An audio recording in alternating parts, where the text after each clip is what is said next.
Okay, got a lot of people going home in the next couple of days, so I wanted to give my 3 ingredients for obedience as we return back to domestic life and potentially things that are a little bit more challenging than consistent training life.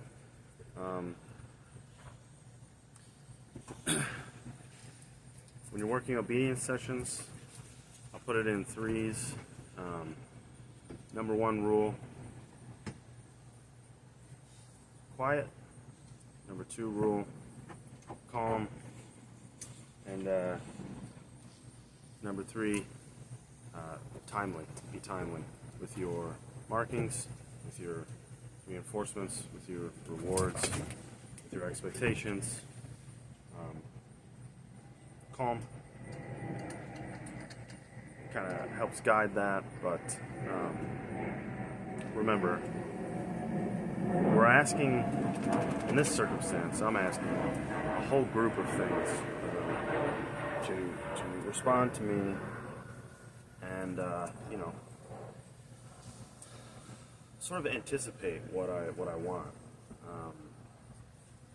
The clearer that I can be in how I communicate to them what is expected of them, the happier I'm going to be, the happier they're going to be, the quicker they'll respond.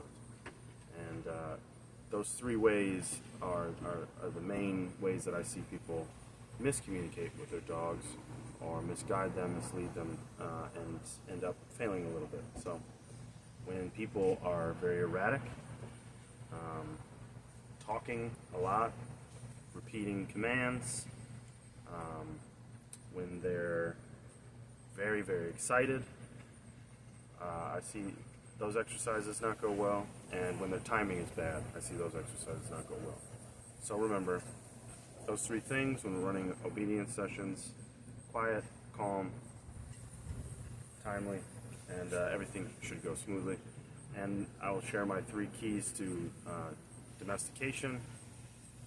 That will be exercise, discipline, and affection, in that order. Your dog should always be exercised every single day. Your dog should always practice their discipline. That can be obedience, it can be expectations in the house.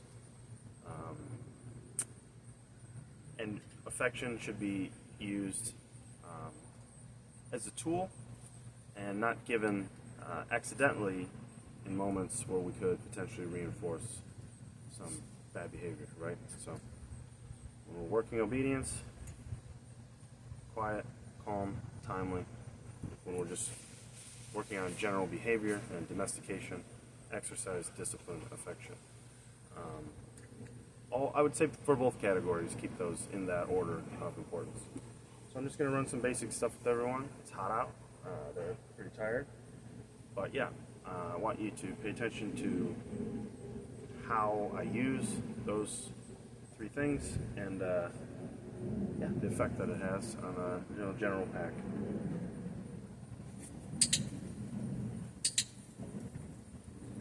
I chose those two dogs first because they were already laying down. I'm always going to reward for calm behavior. Always be building calm behavior. I like that about what I saw, so that was a little free shape, right? I like to sit on the place. I like that my dog over here is minding her own business. So I'm going to reward for that.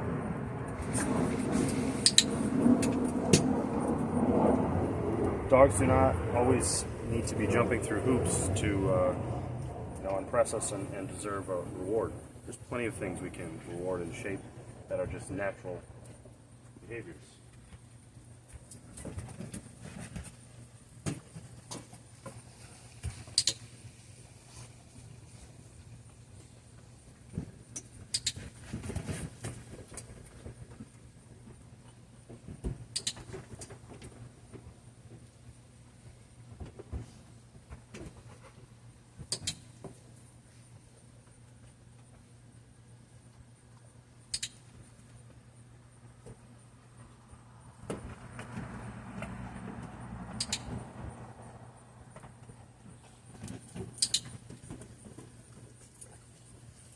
you notice, hopefully you could see that, did you notice how I did not reward Nala for quite some time? And then she went and offered a place and then received her first reward for that little moment. Why did I do that? She was the least calm and the most pushy, and I wanted her to think of a different approach to elicit a reward, and she did great. That approach was, what if engagement is not working, what if I disengage, offer something else? You have to be timely with those things, right? You have to see that and mark that. If you miss that, the frustration is going to build. Well, I was pushy, and jumpy, and didn't work. I went and did a place, then that didn't work. How do I get these treats? It's not a fun cycle to have them fall into. Perfect, right? As soon as I turned around, didn't even give a command. He was like, "Oh, dude's there. I'm going to offer a sit." That's an operant conditioned sit. That's not a classically conditioned sit because I didn't ask for it. She's biting at my hand, so she's obviously not going to get a treat. She's being a little nippy too, so she's not going to get one. But the good girl over here sitting and not doing either of those things is going to get one. Then they're going to see, well, wait a minute. This didn't work, this didn't work, this didn't work. That worked for her. I'm going to be calm. Prince, very food motivated, licking my palm excessively, not going to get a treat right now. Bruno, sitting over here, being a good boy, is going to get a treat. So that was a conditioned one. We asked for it. This is an offered one. We will reward both. I prefer offered ones. I want my dogs to turn to operant conditioning first. But I will obviously, if I need to, accept a conditioned command.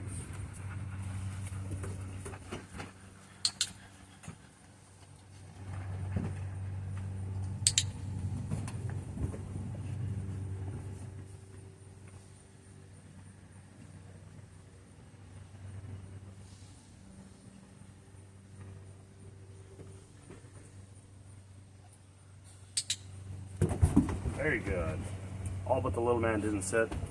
He's got a bit of a rear leg injury, so we're not gonna mark him for that. But yeah, remember those tips. They can help you a lot. And when you're finished training, free, show them your hands. We're done. There's nothing hidden up my sleeves anymore. Go back about your business and hopefully disengage quickly and act naturally as we want them to be natural and happy.